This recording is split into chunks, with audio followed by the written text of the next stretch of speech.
one day you can see I would never let this happen or do it on purpose. Ce visage d'ange est habité par un dessein funeste. Pourtant si jeune, et déjà une mission macabre de meurtre et de suicide. Je vais vous parler du cas de l'américaine Mackenzie Shirilla, qui a été condamnée, il y a quelques jours, à 15 ans de réclusion criminelle, pour avoir provoqué un accident et la mort de son petit ami Dominic et d'un autre ami Davion. Ils n'avaient respectivement que 17, 20 et 19 ans au moment des faits. Comment un accident que l'on pensait tragique pour ces jeunes gens a pu devenir un meurtre prémédité?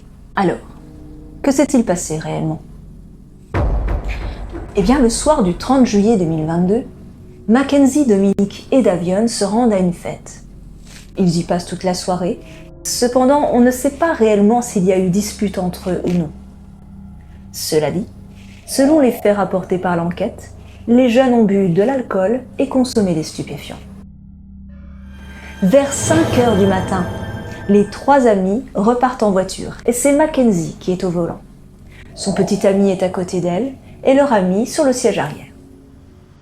Soudain, la voiture accélère, brusquement, jusqu'à atteindre les 160 km/h et finit sa course dans le mur d'un immeuble. L'impact est dramatique.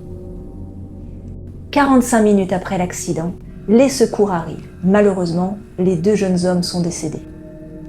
Mackenzie est difficilement extirpée de la carcasse de la voiture, qui a été complètement écrasée. Mackenzie explique s'être bloqué la chaussure dans l'accélérateur et aurait perdu le contrôle du véhicule. Mais au fil des semaines de l'enquête, la vérité commence à émerger. Des témoignages révèlent une relation toxique avec son petit ami, de la colère et des menaces entre eux.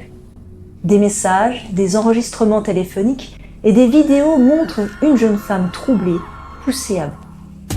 Selon les enquêteurs, des données GPS du téléphone portable de Mackenzie montrent qu'elle est venue plusieurs fois en voiture sur le lieu du futur accident. Mais ce trajet ne correspond pas à celui de son domicile ou même d'un raccourci. Alors, que faisait-elle dans cet endroit? Cela laisse présumer qu'elle aurait prémédité cet accident. Le tribunal américain a relevé la gravité de la situation et a déclaré qu'elle avait une mission et l'a exécutée avec précision. Et il la condamne à 15 ans de prison pour le meurtre prémédité de ses compagnons. Et vous, que pensez-vous de cette histoire? Je m'appelle Julie et vous avez regardé Histoire fascinante.